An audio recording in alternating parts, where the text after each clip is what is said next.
बिस्मिल्लाहिर्रहमानिर्रहीम, अस्सलाम वालेकुम। क्यूस्ट न्यूज़ के साथ मैं हुसैना हुसैन। चलते हैं खबरों की जानिब। आर्मी एक्ट में अगर सिविलियंस को लाना हो तो इसमें अलग से लिखा जाता है। सुप्रीम कोर्ट फौजी अदालतों में सिविलियन ट्रायल केस में वज़ारत इत्तफ़ाक़ के वकील ख्वाजा हारिस के जवाब में दलाइल मुकम्मल हो गए। आइंदा समाअत पर अटॉर्नी जनरल दलाइल देंगे। जस्टिस अमीनुद्दीन की सरबराही में 7 रुकनी आईनी बेंच ने केस की समाअत की। अदालत ने ख्वाजा हारिस को आज दलाइल मुकम्मल करने की हिदायत की। दौरान समाअत जस्टिस हसन अजहर रिजवी ने इस्तफसार किया कि पिक एंड चूज किस तरह से किया गया।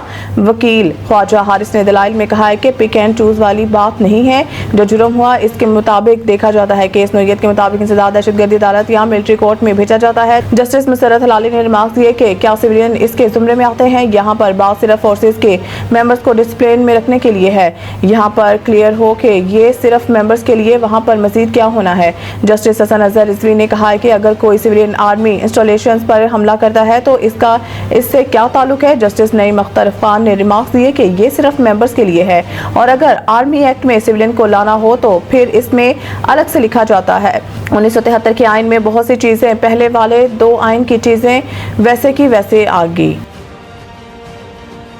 दहशतगर्दी को जड़ से उखाड़ने के लिए जारी रहेगा। वज़ीर आज़म शहबाज शरीफ ने कहा है कि पाकिस्तान के दुश्मन हमारी माशी कामयाबियों से खाइफ हैं। दहशतगर्दी को जड़ से उखाड़ने के लिए जिहाद जारी रहेगा। वज़ीर आज़म शहबाज शरीफ की ज़ेर सदारत अमन अमान की सूरत हाल पर इजलास हुआ, जिसमें मुल्क में अमन अमान के क़याम के हवाले से इक़दाम पर तफसीली ब्रीफिंग दी गई। इजलास से खिताब करते हुए वज़ीर आज़म शहबाज शरीफ का कहना था कि दहशतगर्दों को इबरतनाक शिकस्त देंगे कि वो पाकिस्तान की तरफ मैली आंख से देखने की जुर्रत नहीं कर सकेंगे। पाकिस्तान के दुश्मन हमारी माशी कामयाबियों से खाइफ हैं। दहशतगर्दी के खिलाफ कार्रवाइयों के लिए तमाम इदारों और सूबों की कोशिशें लायक तहसीन है। उन्होंने कहा कि दहशतगर्दी के खात्मा के लिए वफाकी हुकूमत सूबों के इस्तेदाद बढ़ाने के लिए ताउन करेगी। तमाम इख्तिलाफात भुलाकर दहशतगर्दी के खात्मे के लिए मिलकर काम करना है। सिक्योरिटी फोर्सेज के जवान दहशतगर्दों से नबरदाज़मा और जानों का नजराना पेश कर रहे हैं। वज़ीर आज़म ने हिदायत की है कि स्मगलिंग के खिलाफ तमाम इदारे अपनी कोशिशें मजीद तेज करें। इंसानी स्मगलिंग के नेटवर्क के गिर्द घेरा मजीद तंग किया जाए। इंसानी स्मगलरों को कानून के शिकंजे में लाया जाए।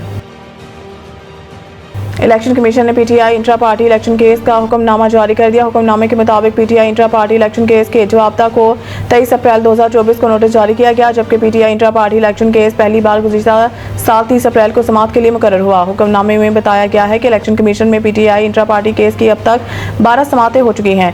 पीटीआई की जानिब से 8 मौक़ों पर मुख्तलिफ ग्राउंड्स पर केस का अल्तवा मांगा गया और पीटीआई को इंसाफ के मफाद के तहत अल्तवा दिया गया। इलेक्शन कमीशन के हुक्मनामे में यह भी बताया गया है कि पीटीआई ने खुद लाहौर हाईकोर्ट से राब्ता किया और हुक्मनामा हासिल किया।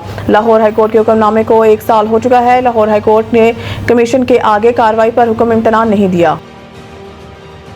शरह सूद में कमी से इनकार। ट्रंप अमरीकी मरकजी बैंक के चेयरमैन की बरतरफी पर तुल गए। अमरीकी सदर डोनाल्ड ट्रंप ने सेंट्रल रिजर्व बैंक के चेयरमैन जेरोम पावल पर शदीद तनकीद करते हुए कहा कि इनकी बरतरफी में ताख़ीर नहीं होनी चाहिए।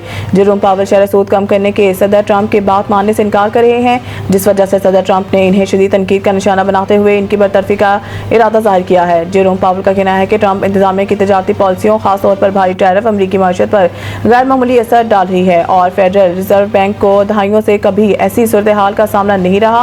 उन्होंने मजीद कहा कि अमरीकी सदर इन्हें मुद्दत खत्म होने से पहले बरतरफ नहीं कर सकते, क्योंकि अमरीकी कानून इस बात की इजाज़त नहीं देता। जेरोम पावल को पहली बार 2018 में सदर ट्रंप ने ही फेडरल रिजर्व का सरबराह मुकर्रर किया था और तब भी ट्रंप उनसे नाराज ही रहते थे। मज़ीद न्यूज़ अपडेट के लिए देखते रहिए क्यूस्ट न्यूज़।